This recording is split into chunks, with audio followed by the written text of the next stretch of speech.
সকাল 10টার মধ্যে একটা গ্রানাইটের টেবিল টপ বানিয়ে একদম রেডি করে কাস্টমারকে ডেলিভারি দিতে হবে, কারণ আগামীকাল ওনার বাড়িতে একটা অনুষ্ঠান আছে। সেই জন্য সকাল থেকে উঠে পড়েছি। আর সকাল থেকে রোদ্দুরের তাপটা অনেকটাই বেশি, পরিবেশটা অনেকটাই গরম ছিল, তাই একটু অস্বস্তি লাগছিল। যাই হোক, দোকানটা খুলে দোকানে একটু ঝাঁট দিয়ে ঠাকুরকে ধূপ আর ফুল দিয়ে মিস্ত্রিকে কলটা লাগালাম। সকাল থেকে খুব খিদেও পেয়েছিল, আর মিস্ত্রির আসতে একটু লেট হবে শুনে রান্নাঘরে চলে গেলাম।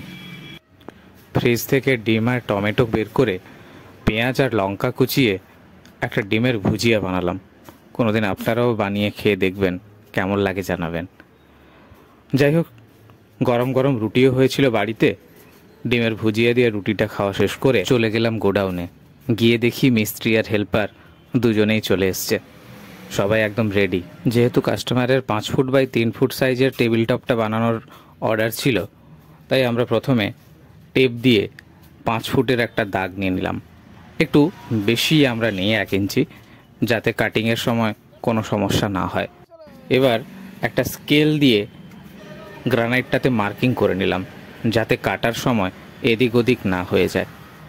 আমরা 5 ফিট দৈর্ঘ্যের যে গ্রানাইটটা কেটে নিলাম, সেটাকে নিয়ে গিয়ে আমাদের একটা বালি বেছানো প্ল্যাটফর্ম আছে, তার উপরে রেখে দিলাম ফাইনাল কাটিংয়ের জন্য। এবার এক এক করে আমরা দাগ দিয়ে ফাইনাল কাটিং করে নেব। সব গ্রানাইটের ধারগুলো কিন্তু সমান্তরালে থাকে না, কোনোটা এদিক ওদিক বেঁকেও থাকে। একটা সাইডের গ্রানাইটকে সোজা করে কেটে নিলাম। এক্ষেত্রে একটু দেখার বিষয় আছে, যে সাইডে সবচেয়ে কম ওয়েস্টেজ হবে সেই সাইডেই কিন্তু 90 ডিগ্রি অ্যাঙ্গেলটা করতে হবে।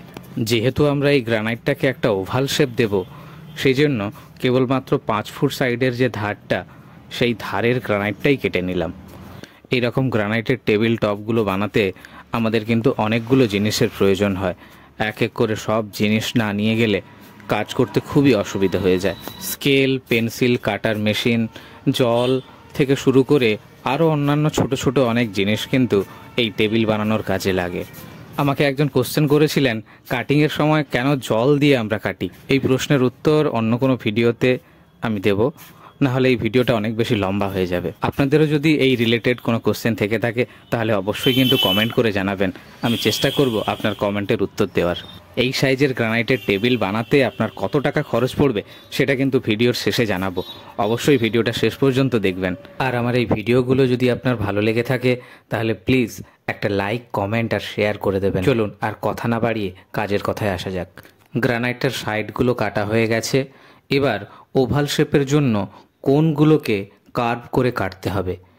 এজন্য গ্রানাইটের চওড়ার মাপটা নিয়ে তার অর্ধেক মাপটাকে আমরা কাজে লাগাবো।